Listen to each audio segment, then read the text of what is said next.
안녕하세요. 오늘 2월 마지막이네요. 벌써 이제 두 바퀴 돌았습니다. 아직도 3, 4월, 5, 6월, 7, 8월, 9, 10월 아직도 남은 기간이 더 많습니다. 세월은 잘 가고 있죠. 그래도 너무 서두르지 마시고 더딘 것을 염려하지 말고 멈출 것을 염려하라고 했습니다. 아마 지금 뒤죽박죽이 돼서 전혀 무슨 말인지 모를 수 있어요. 그래도 참아야 됩니다. 특히 공인중개사법 같은 거는 다른 사람들은 다 효자 과목이라고 하는데 나는 왜 이렇게 어렵냐, 이런 말씀들 많이 하셔요. 중간에는 굉장히 고통이 많이 옵니다. 참기만 하면 끝까지 가시면 실제 시험에서는 고득점 할 수 있으니까 걱정 안 하셔도 되겠습니다. 오늘 429페이지 개별적 중개 실무 할 차례죠. 여기 개별적 중개 실무가 실무에서는 가장 많이 출제되는 파트입니다. 자, 먼저 부동산 실권리자 명의등기에 관한 법률인데 이건 민사특별법에서 민법에서는 반드시 한 문제는 최소한 출제됩니다. 우리 공인중개사법에서는 해마다 출제되지는 않습니다. 자, 2번 429페이지 명의신탁 약정의 여인데 명의신탁이라는 말은 믿을 신자, 믿고 맡기는 걸 신탁이라고 합니다. 명의를, 등기 명의를 믿고 다른 사람한테 맡기는 걸 명의신탁이라고 합니다. 명의신탁이라 하면 부동산에 관한, 부동산 밑줄 치시고 동산은 명의신탁이 성립할 여지가 없습니다. 부동산만 명의신탁이라는 게 성립할 수 있습니다. 이때 부동산은 판례는 토지, 건축물, 협의의 부동산만을 의미하는 것이 아니라 등기 등록이 가능한 의제부동산, 자동차, 선박, 항공기 등도 부동산에 해당된다는 판례가 있습니다. 소유권, 그 밖의 물권입니다. 물권. 채권은 명의신탁이 성립할 여지가 없습니다. 그래서 예를 들면 남의 이름으로 내가 돈은 내고 전세금은 내가 내고 전세권 설정 등기를 다른 사람 이름으로 해주면 그건 명의신탁입니다. 그러나 내가 세를 얻어주면서 임차권은 다른 사람 이름으로 임차권 등기를 해줘도 명의신탁이 아닙니다. 임차권은 채권이니까 물권만 명의신탁이 성립할 여지가 있습니다. 보유한 자 또는 사실상 취득하거나 취득하려고 하는 자 이하 실권리자라고 합니다. 실권리자가 타인과의 사이에서 대내적으로는 실권리자가 부동산에 관한 물권을 보유하거나 보유하기로 하고 그에 관한 가등기를 포함한 등기는 타인 명의로 하기로 하는 약정, 위임, 위탁매매 형식에 의하거나 추인에 의한 경우를 포함해서 명의신탁이라고 합니다. 추인, 추후 인정한다 이 뜻이죠. 민법의 추인. 다만 다음의 경우에는 제외한다. 자, 명의신탁이 아닌 게 뭐가 있느냐 하면 330페이지 채무변제를 담보하기 위하여 채권자가 부동산에 관한 물건을 이전받거나 이전받는 걸 양도담보, 가등기하는 것을 가등기담보라고 하죠. 따라서 양도담보나 가등기담보는 명의신탁이 아닙니다. 자, 그 다음에 2번 부동산의 위치와 면적을 특정하여 2인 이상이 구분 소유하기로 하는 약정을 하고 그 구분 소유자의 공유로 등기하는 경우 이걸 소위 상호 명의신탁이라고 합니다. 그래서 이것도 명의신탁이 아닙니다. 명의신탁은 처벌하거든요. 지금 이 법에서. 그 다음에 3번 신탁법 또는 자본시장과 금융투자업에 관한 법률에 따른 신탁재산인 사실을 등기하는 경우도 명의신탁이 아닙니다. 자, 그러면 이 3번에 있는 신탁법에 의한 신탁등기와 우리 부동산 실명법에 의한 명의신탁 차이점이 뭐냐 하면 이 신탁법에 의한 신탁등기는 대내적이든 대외적이든 모두 수탁자가 소유자가 되기로 하는 약정이고 부동산 실권리자 명의등기에 관한 법률에서 명의신탁은 대내적으로는 신탁자, 대외적으로는 수탁자가 소유자가 되기로 하는 약정입니다. 3번 실권리자 명의등기 의무입니다. 동그라미 1번 누구든지 부동산에 관한 물건을 명의신탁 약정에 의하여 명의수탁자 명의로 등기하여서는 아니 된다. 2번 채무변제를 담보하기 위하여 채권자가 부동산에 관한 물건을 이전받는 경우에는 채무자, 채권금액 및 채무 변제를 위한 담보라는 뜻이 기재된 서면을 등기 신청서와 함께 등기관에게 제출해야 됩니다. 그래서 만약에 허위 담보 목록을 제출하면은 명신탁자와 똑같이 5년 이하의 징역이나 2억 원 이하의 벌금에 처합니다. 자, 그 다음에 그 부동산 실명법 제4조를 보면 명신탁 약정은 무효로 한다. 그 다음에 2번 2항에 보면 명신탁 약정에 따른 등기로 이루어진 부동산에 관한 물권 변동은 무효로 한다. 다만 부동산에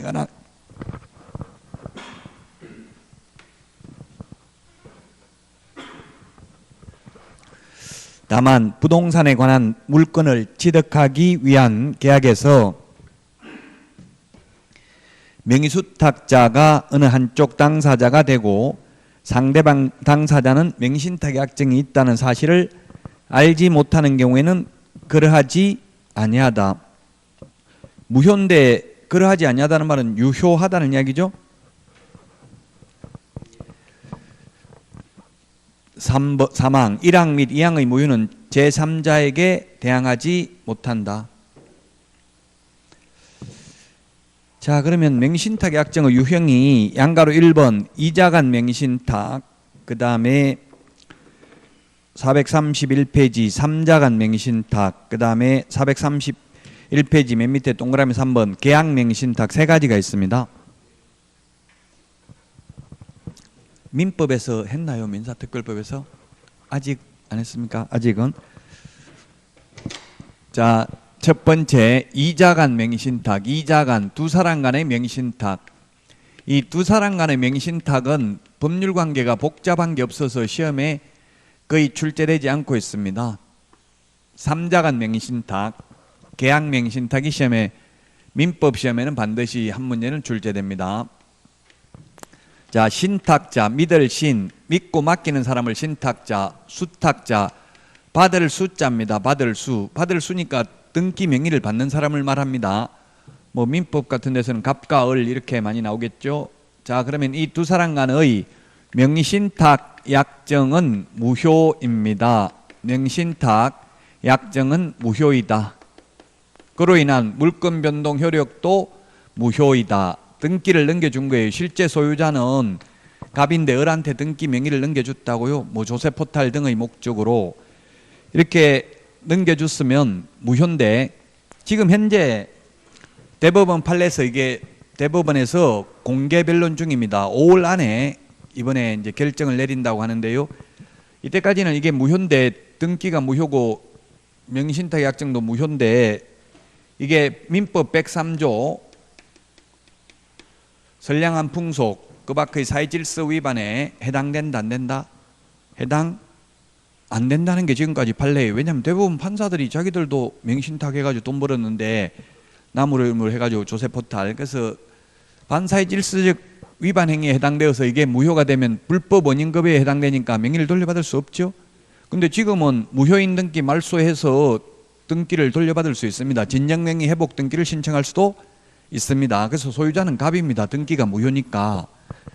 다만 이 수탁자가 수탁부동산을 제3자에게 처분한 경우 제3자는 선악을 불문하고 유효하게 소유권을 취득합니다. 악의 제3자라는 말은 두 사람 관계의 명신탁이 있다는 사실을 알았다 하더라도 유효하게 소유권을 취득합니다.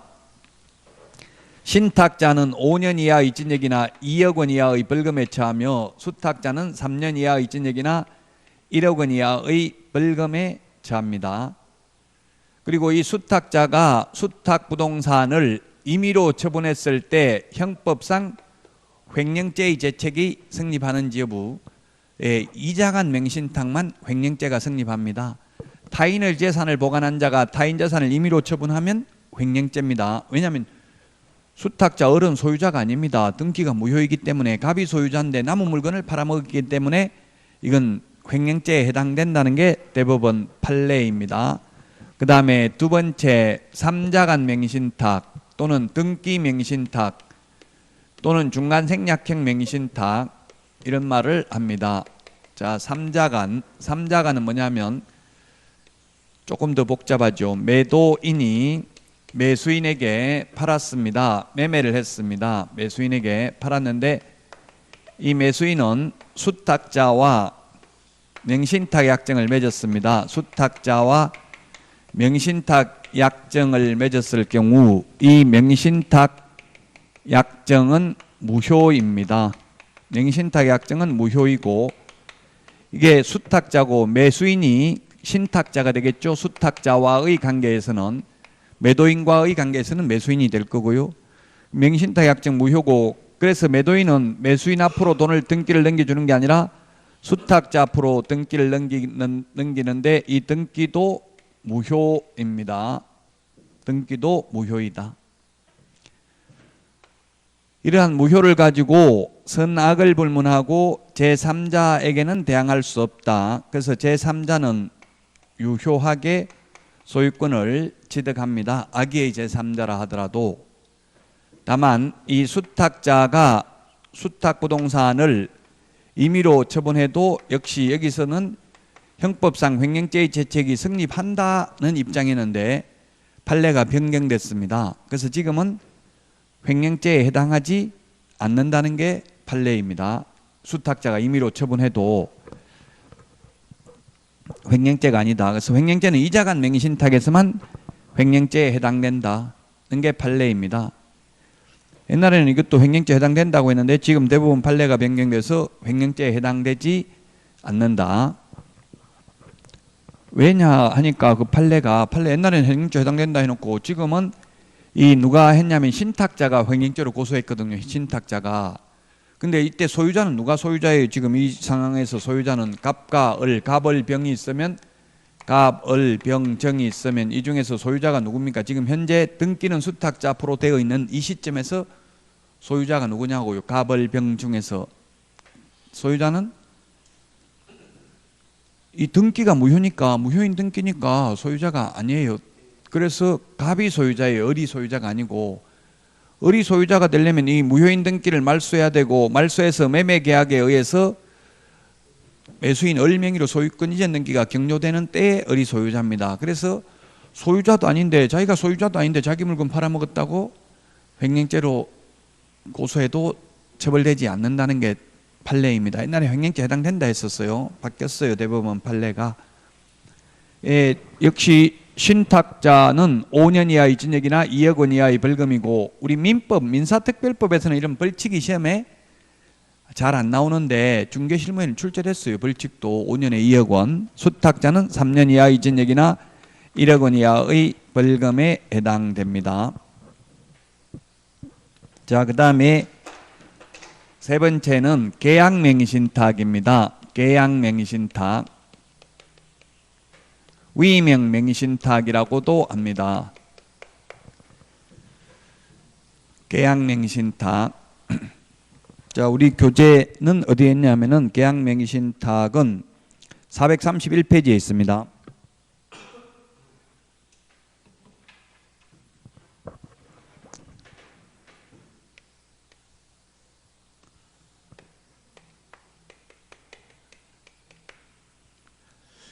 예, 매도인이 있습니다. 매도인이 매수인한테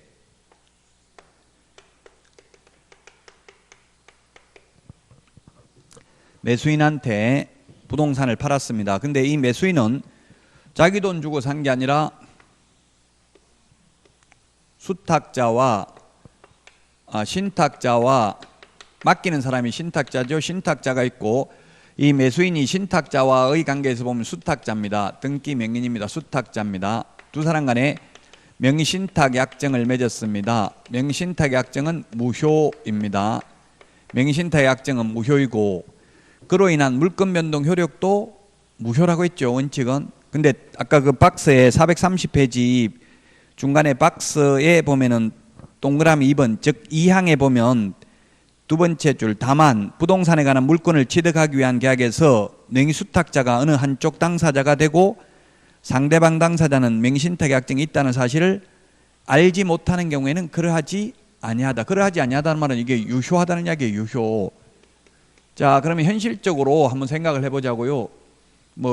신탁자를 누구를 갑을병은 마음대로 하기 나름이죠. 갑이 신탁자고 을이 수탁자고 가령 병이 매도인인 경우에는 이런 경우 만약에 젊은 20살 먹는 사람이 10억을 가져왔습니다. 10억짜리 부동산을. 그러면 매도인은 너 10억 어디 났냐? 네가 벌었냐? 어느 놈한테 받았냐?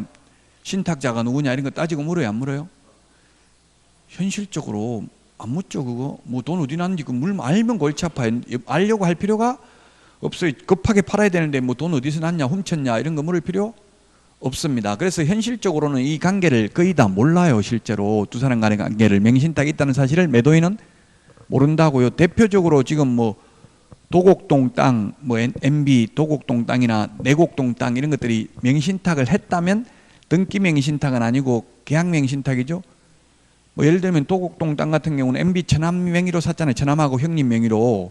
그 매도인은 이걸 뭐 MB가 돈을 댔는지 그런 거 안 물었을 가능성이 많다고 추정해야 되겠죠. 뭐 그런 건 물었을지도 모르겠지만 만약에 일반인이라면 이게 묻지 않는다고. 돈 가져오면 그냥 돈만 받고 파는 거지 누구한테 돈 받았냐, 너 혹시 돈 훔친 거 아니냐, 누구한테 받은 거 맞냐, 막 이런 식으로 묻지는 않습니다. 그래서 거의 다 선입니다. 현실적으로. 그래서 유효하다고요. 예, 그래서 이 등기가 유효하고요. 그 다음에 제3자는 선악을 불문하고 유효합니다. 선악을 불문하고 유효하다. 제3자의 경우에는. 그리고 이 매수인인 수탁자가 수탁부동산을 임의로 처분하더라도 역시 형법상 횡령죄의 죄책이 성립하지 않는다. 왜냐하면 등기가 유효하게 넘어온 이상 우리 민법 186조 등기가 유효하게 넘어왔는데 이걸 타인의 재산을 보관한 자라고 볼 수 없다는 이야기입니다. 타인의 재산을 보관한 자가 타인 재산을 임의로 처분해야 횡령죄가 되거든요. 그래서 횡령죄가 성립하는 것은 이자간 맹신탁밖에 없습니다. 자, 제3자는 유효한데 제3자는 모두 유효합니다. 선악을 불문하고. 다만 그러나 제3자가 수탁자의 배임행위에, 배임행위라는 것은 임무를 배반하는 행위를 배임행위라고 합니다. 배임행위에 적극 가담하면 무효가 됩니다. 적극 가담하면 무효가 된다. 민법에도 그런 거 많잖아요. 비진여사 표시는 유효인데 다만 그 비진이라는 걸 알거나 알 수 있었을 경우에는 그러하지 아니하다, 이런 게 있죠. 마찬가지로 이것도 배임행위에 적극 가담하면 무효입니다. 이 무효가 됐을 때 제3자가 지급한, 다 마찬가지의 모든 명신탁, 제3자가 지급한 매수자금 금원은 이 배임행위에 적극 가담해서 무효가 됐다 하더라도 이거는 돌려받을 수 있다라는 게 또 판례입니다. 이것을 돌려주지 않는 것은 공평의 원칙에 위반된다 해서 돌려받을 수 있다. 자, 그러면 432페이지 또 민법에서도 하고 계속 앞으로 할 거니까 지금 잘 몰라도 너무 심려치 마십시오. 432페이지 양가로 2번 종중 배우자 종교단체에 대한 특례입니다. 이 종중 배우자 종교단체의 경우에는 조세포탈, 강제집행의 면탈, 법령상 제한의 회피를 목적으로 하지 않는 경우에는 명신탁 약정의 효력이 인정되고 있다. 그리고 명의수탁자 명의로의 등기도 유효하다. 우리나라 명신탁의 유래는 사실 종중이에요. 종중. 저도 집안에 뭐 옛날 조상들부터 계속 내려오던 땅이 임야가 많이 있었어요. 우리 시골 동네에. 뭐 동네 우리 땅을 거치지 않고는 들어갈 수가 없었는데 엄청나게 많았는데 그 보니까 등기는 그냥 할아버지 명의로 돼 있다. 아버지 명의로 아직 등기도 안 하고 그런 경우도 있더라고. 옛날에 등기도 안 돼 있고 그렇게 돼 있더라고요. 근데 보통은 종손, 그래서 바로 형님 앞으로 등기를 해서 종손 앞으로, 종준 땅이라 하더라도 보통 그 장남 앞으로 등기를 많이 하죠. 왜냐하면 이게 우리나라 등기제도가 도입된 게 일제시대 때 도입됐어요. 옛날 조선시대 때는 등기제도가 없었다고요. 그 일제시대 때 등기제도를 도입하면서 뭐라고 했냐면은 등기하지 않는 부동산은 소유자가 없는 것으로 보고 국가에서 몰수하겠다, 이렇게 해서 등기를 다 하라고 했어요. 하라고 하면서 자연인 명의로만 등기를 하도록 허용했어요. 종중 명의로는 등기를 할 수 없도록 했어요. 그게 왜냐하면 민족혼을 말살하기 위해서. 우리나라는 우리 역사책에서 배울 때는 조선시대 때 후기에는 중앙집권 국가라고 배웠지만 제가 볼 때는 솔직히 말하면 옛날에 한 70년 전 이 정도만 해도 100년 전만 해도 제가 볼 때는 부족 국가나 비슷했어요. 즉 종중 어른들 그 문중의 어른들 파워가 굉장히 셌다고요. 제가 어릴 때만 해도 문중에서 호적에서 파내겠다 이렇게 하면 무서워했다고. 왜냐하면 모든 재산을 종중에서 가지고 있었거든요. 근데 그런 종중의 힘을 약화시키고 민족의 정통성을 말살시키기 위해서 이제 전부 다 장남 앞으로 등기를 하게 했다고요. 그러다 보니까 싸움 나고 이제 어른들 말 아무도 안 듣잖아요. 돈 재산이 없으니까 종중 말을 아무도 그 문중 말을 아무도 안 듣겠죠. 그래서 집안들마다 이거 뭐 싸움 나고 풍비박산이 다 났어요. 전부 다 장남 앞으로 다 등겨 놓으니까 다른 사람들이 그 종중 명의로 지금 하자 이렇게 요구를 해도 장남들이 응해줘요, 안 해줘요? 안 해주죠. 그 뭐 내가 팔아먹을 것도 아닌데 그거 왜 하려고 하냐? 그냥 등기돼 있는데 괜히 또 세금 내야 되고 그러는데 이런 식으로 해서 안 해준다고요. 그래서 이 종중이나 배우자, 종교단체의 경우는 조세포탈, 강제집행, 멘탈 등의 목적이 아닌 경우에는 명의신탁 약정이 유효합니다. 원래 명의신탁 약정 다 무효라고 했잖아요, 전부. 자, 그 다음에 양가로 3번 3년 초과 장기 미등기자, 3년 초과 장기 미등기자의 경우에는 부동산 평가액의 100분의 30에 해당하는 과징금을 부과합니다. 그리고 또 5년 이하의 징역이나 2억 원 이하의 벌금에 처합니다. 명의신탁자하고 똑같다고 3년 초과 장기 미등기자는. 그 다음에 양가로 4번 과징금, 이행강제금, 벌칙인데요.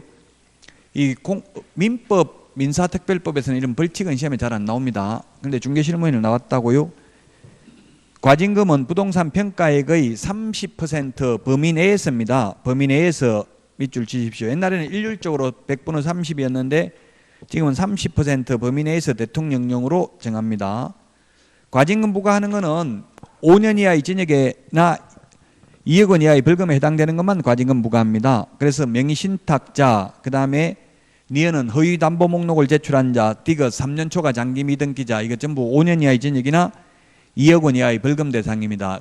5년 이하의 징역이나 2억 원 이하의 벌금 대상인 경우는 과징금을 100분의 30 범위 내에서 부과를 하고, 과징금 부과하고 나서 또 1년 안에 실명 등기를 안 하면 동그라미 2번 이행강제금, 1차 이행강제금이 10%를 부과하고요. 1차 이행강제금 부과한 날로부터 1년이 넘도록 또 실명 등기를 안 하면, 진정한 소유자 명의로 등기를 안 하면 2차 이행강제금 20%를 다시 부과합니다.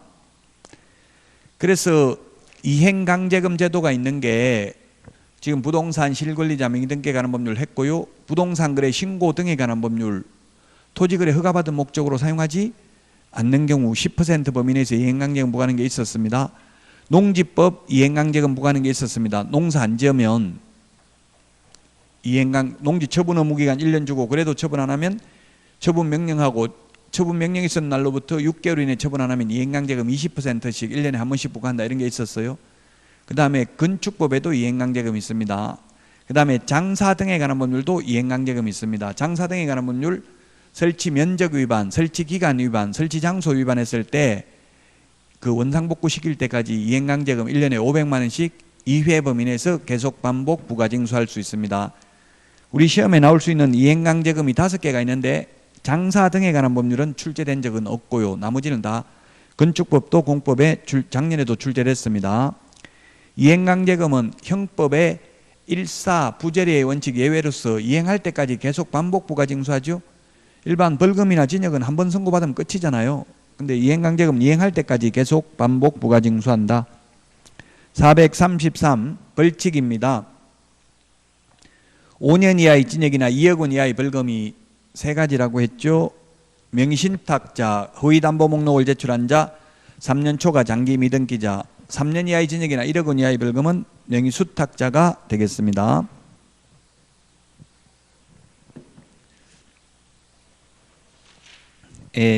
실명법은 또 다음에 민법에서 하기로 하고요. 이제 434 주택임대차보호법은 중요합니다. 민법에서도 반드시 출제되고요. 중개실무에도 반드시 한 문제는 출제됩니다. 자, 주택임대차보호법의 적용 범위입니다. 동그라미 1번 주거용 건축물에 대해서 적용됩니다. 다만 일시 사용을 위한 임대차임이 명백한 경우 밑줄 치세요. 이거 8년 연속 출제됐습니다. 적용되지 않는다. 일시 사용을 위한 임대차. 예를 들면 우리 호텔, 모텔에 3개월 장기 투숙에도 그건 주택임대차보호법 적용되지 않습니다. 일시 사용을 위한 임대차임이 명백한 경우.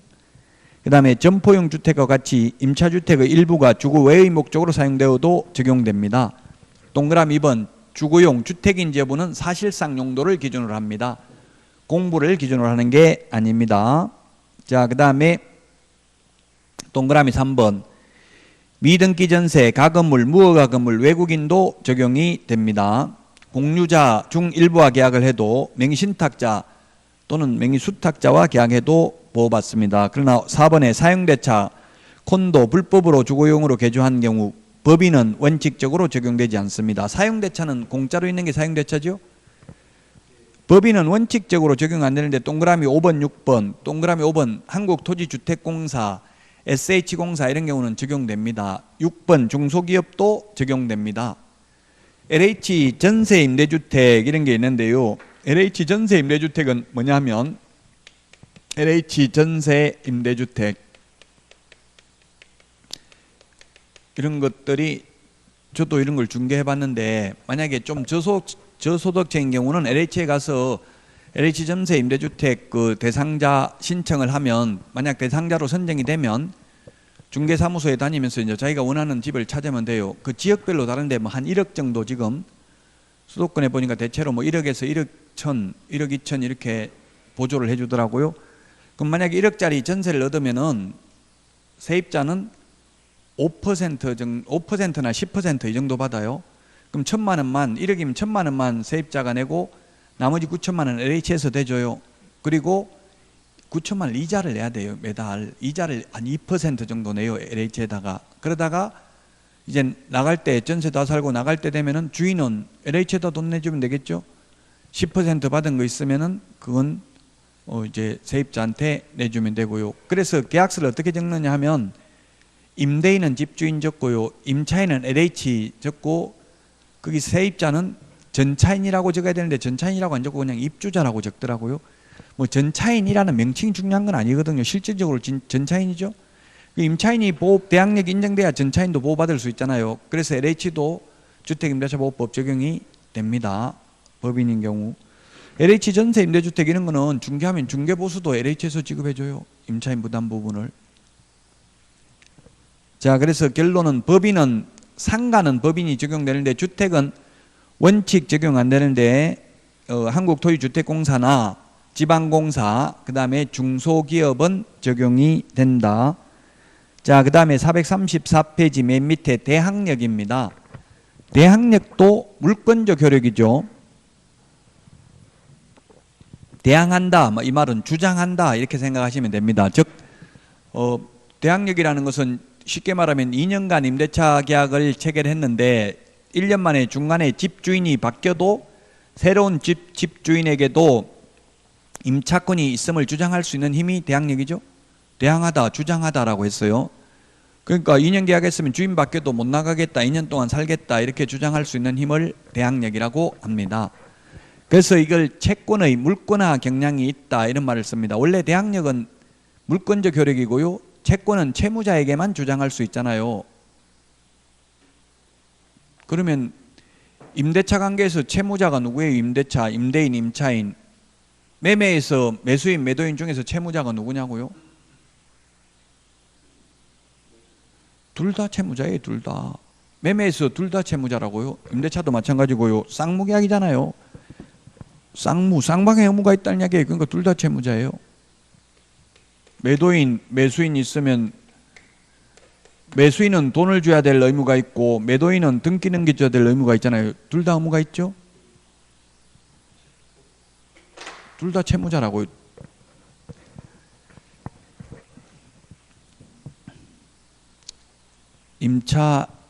임대차도 마찬가지고요. 임차인은 차임을 지불할 의무가 있고 임대인은 사용 수익할 수 있도록 해줄 의무가 있죠. 그래서 임차인은 유익비, 필요비 모두 다 청구할 수 있죠. 임대인한테. 근데 전세권자는 유익비는 청구할 수 있지만 필요비는 청구할 수 없잖아요. 전세권인 경우는 필요비는 청구 못합니다. 자, 그 다음에 대항력은 그럼 어떻게 하면 대항력이 생기냐 하면 동그라미 1번에 보면 등기를 안 해도 이사하고 전입신고하면 그 다음날 대항력이 생깁니다. 인도라는 게 이사고요. 주민등록이 전입신고입니다. 그 다음날 오전 0시에 대항력이 생깁니다. 그 다음에 이 경우 주민등록은 계속 존속하고 있어야 된다. 동그라미 1번. 그래서 중간에 다른 곳으로 동그라미 2번에 보면 일시적으로 이사를 갔다가 다시 돌아오면 다시 돌아온 다음날 대항력이 생깁니다. 다만 임차인 본인뿐만 아니라 배우자나 가족 등 주민등록도 대항력을 갖춘 것으로 봅니다. 이사 가려면 임차인 혼자만 가는 건 상관없죠. 다른 사람 주민등록 남겨놓고 가면 대항력 인정됩니다. 그 다음에 동그라미 3번 주민등록이 공부상의 표시와 일치하지 않는 경우 대항력을 취득하지 못한다. 즉 전입신고를 잘못하거나 건물의 실제 동표시가 공부와 다른 경우 보호받을 수 없습니다. 그 다음에 동그라미 4번 다가구. 다가구는 단독주택입니다. 건축법에 보면 단독주택, 공동주택이 있습니다. 단독주택은 단독, 다중, 다가구, 총리, 공관 이건 단독주택이고요. 아파트, 연립, 다세대, 기숙사는 공동주택입니다. 따라서 다자 돌림인 다세대는 공동주택이고 다중이나 다가구는 단독주택입니다. 그래서 단독주택은 동호수 기재하지 않아도 대항력이 인정되고요. 공동주택의 경우에는 다세대의 경우에는 반드시 동호수까지 기재를 해야만 대항력이 인정됩니다. 단다, 다공, 아연, 다기가 되겠습니다. 자, 그 다음에 435페이지 양가로 2번에 대항력의 내용인데 임차 주택의 양수인 그 밖의 상속, 경매 등으로 권리를 승계한 자는 임대인의 지위를 승계하는 것으로 본다. 따라서 임차물의 사용 수익과 차임은 물론 보증금에 관한 권리 의무도 양수인에게 승계된다.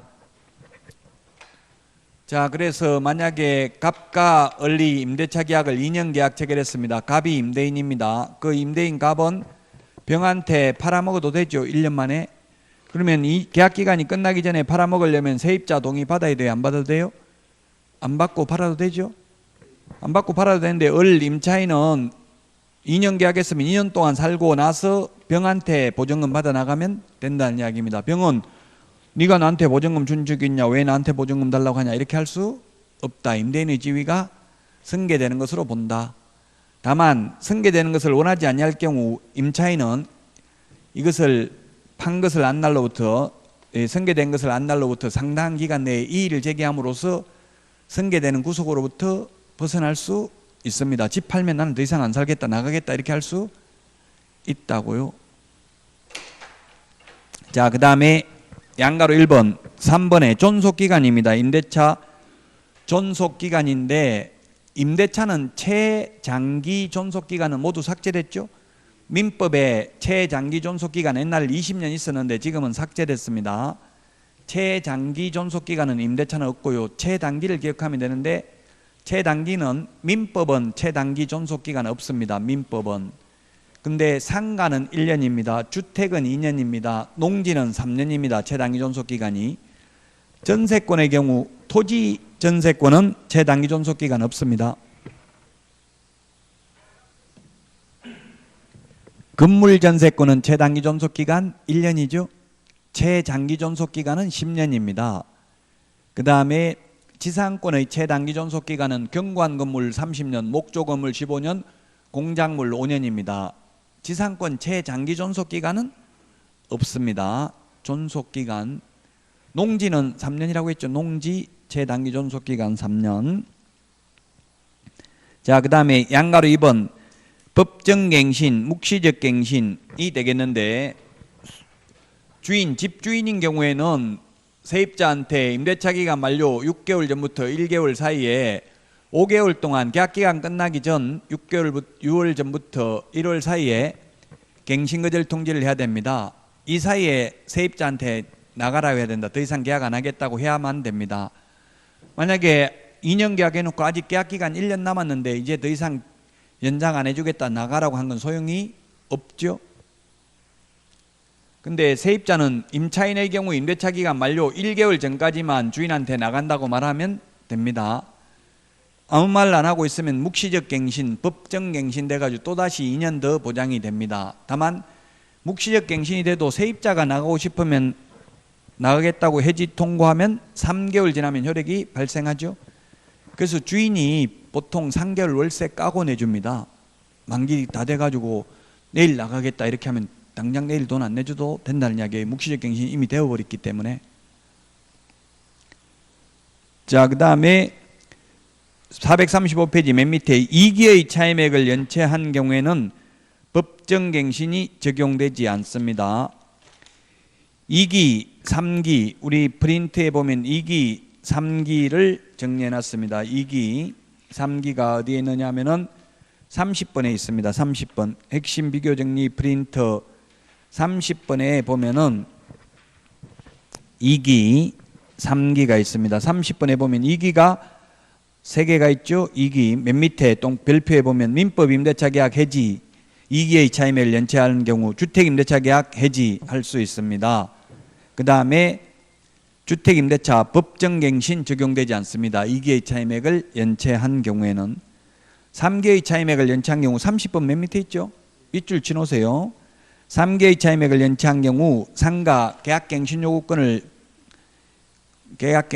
거절할 수 있습니다. 그 다음에 상가 임대차 계약 해지할 수 있고요. 상가 권리금 회수기에 보장해 주지 아니할 수 있습니다. 3기의 차임액을 연체한 경우에는. 자, 그 다음에 436페이지 그 표에 보면 묵시적 갱신, 법정 갱신이 있는데 주택 임대차를 보면은 거기에 가운데 박스를 보면 전 임대차와 동일한 조건으로 계약한 것으로 보며 임대차 존속 기간은 2년입니다. 임대차죠, 차. 임대자라고 돼 있나요? 임대차로 고치세요. 임대차의 존속 기간은 묵시적 갱신돼도 또 2년 보장된다고요. 그 다음에 언제든지 해지할 수 있고 3개월이 지나면 효력이 발생합니다. 자, 그 다음에 4번 차임 등의 정감 청구권입니다. 차임 등의 정감 청구권하고 월차임 전환율이 있습니다. 차임 등의 정감 청구권과 월차임 전환율.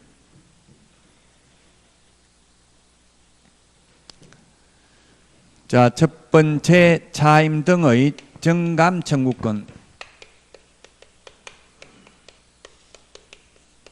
정감 청구권이 있고 그 다음에 월차임 전환율이 있습니다. 월차임 전환율.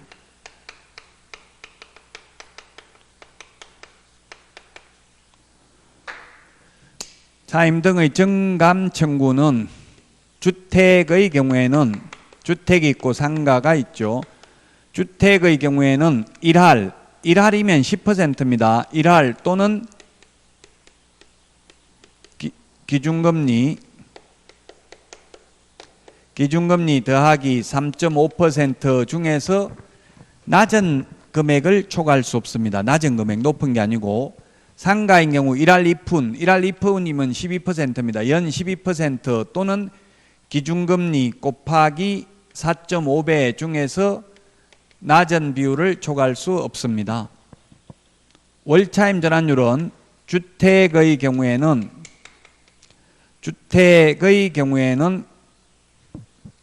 이거 잘못 적었네. 이게 월차임 전환율이 이게 차임 등의 정감 청구가 아니라 월차임 전환율이네요. 이게 월차임 전환율. 월차임 전환율이고 차임 등의 정감 청구는 모두 5%니까 적을 필요도 없겠네요. 차임 등의 정감 청구.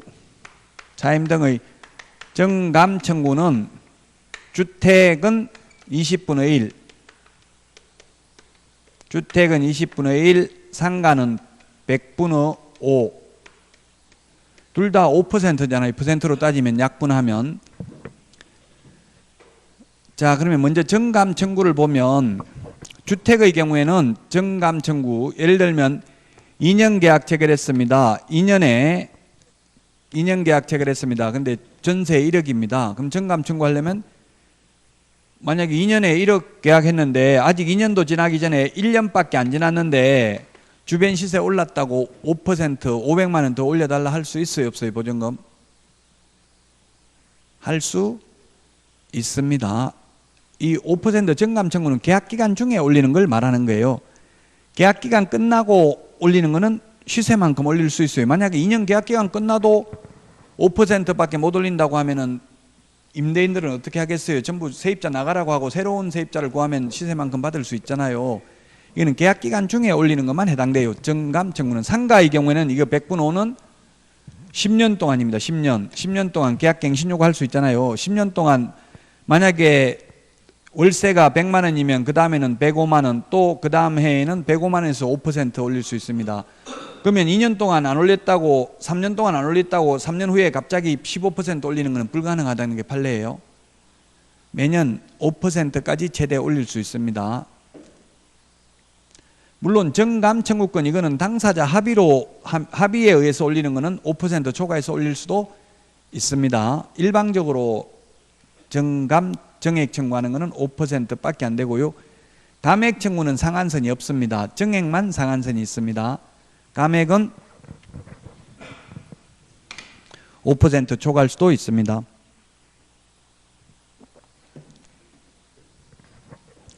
자, 그 다음에 월차임 전환율입니다. 둘 중에 낮은 거니까 기준금리가 지금 현재 1.75%죠. 1.75%인데 이거 계산하려면 5.25%면 계산기 없으면 계산하기 힘들겠죠. 그래서 이게 기준금리는 자꾸 바뀐다고 3개월마다 바뀔 수도 있어요. 무조건 바뀌는 건 아니지만.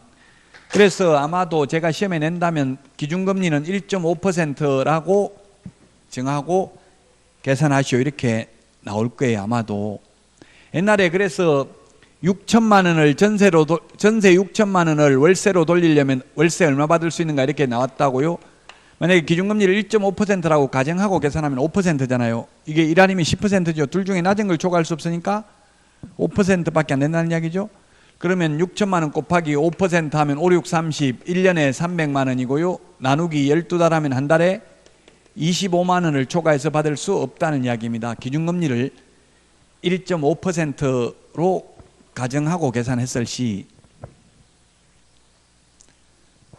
아마 계산기 없이 계산할 수 있도록 내줄 거예요. 계산기 가지고 계산하려면 계산기 안 가져가는 사람도 많잖아요. 현실적으로. 거의 계산기 쓸 일이 별로 없어요.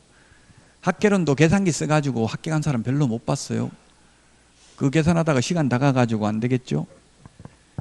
자, 그래서 월차임 전환율 이거는 반드시 한 개 지문은 나올 거예요. 민법이나 우리 중개실무에 월차임 전환율하고 정감 청구권. 자, 그 다음에 확정일자입니다. 437페이지. 확정일자 받으면 대항력에다가 확정일자 받으면 후순위보다 전액을 우선 면제 받습니다. 438페이지 임차권 등기명령제도입니다. 임대차 기간이 끝나도 주인이 돈을 돌려주지 않는 경우, 보증금을 돌려주지 않는 경우에만 명령에 의한 등기를 할 수 있습니다. 등기를 하게 되면 그 비용을 임대인에게 청구할 수 있고 그 다음에 나중에 보증금부터 돌려받고 등기 말소해주면 됩니다. 동시행이 아니라 선의행이 됩니다. 그래서 등기해놓고 방을 빼고 이사를 나가도 대항력과 우선면제권이 그대로 유지됩니다. 민법에서 임차권 설정등기는 당사자 합의에 의해서 하는 등기니까 그거는 설정등기는 언제든지 가능하죠. 명령에 의한 등기는 반드시 임대차 기간이 끝나도 주인이 보증금을 돌려주지 않는 경우에만 할 수 있습니다. 자, 그 다음에 소액보증금 보호입니다. 439페이지. 양가로 2번에 보니까 동그라미 1번 2018년 9월 18일부로 개정됐습니다. 서울특별시에서 1억 1천만 원 이하인 경우 3,700만 원까지 최우선 면제됩니다. 그 다음에 수도권 과밀억제권역 세종시, 용인시, 화성시. 이게 과밀억제권역이 아닌데 세종, 용인, 화성시 세용화입니다. 정용화가 아니라 시엠볼로 세용화. 세종, 용인, 화성의 경우에는 1억 원 이하인 경우 3,400만 원까지입니다. 1억 나누기 3을 해서 100만 원 단위로 절상을 하면 이 숫자가 나옵니다. 광역시의 경우 수도권 정비계획법에 따른 과밀억제권역에 포함된 지역은 제외한다. 군지역은 제외한다. 이건 무슨 말이냐면 인천광역시 옹진군, 강화군은 제외한단 말이고 옹진군, 강화군은 기타 지역에 해당된다는 말이고 인천광역시 계양구 부평구는 과밀억제권역에 해당된다는 뜻입니다. 그럼 여기는 동그라미 3번은 그러면 인천광역시 송도 이런 데는 광역시에 해당됩니다. 안산시, 김포시, 광주시, 파주시가 신설됐습니다. 파주시 6천만 원 이하인 경우 2천만 원까지, 그 밖의 지역은 5천만 원 이하인 경우 1,700만 원까지 최우선 면제 받습니다. 최우선 면제는 다른 담보물권자보다도 최고 먼저 받습니다. 소액 임차인인 경우에 하나여, 서울에서는 1억 1천만 원 이하인 경우에 한하여 최우선 면제를 받을 수 있습니다. 440페이지에 다시 표로 정리를 해놨습니다. 최우선 면제 받는 숫자는 기억을 하셔야 되겠습니다. 자, 8번 주택임대차위원회부터는 쉬었다가 하도록 하겠습니다.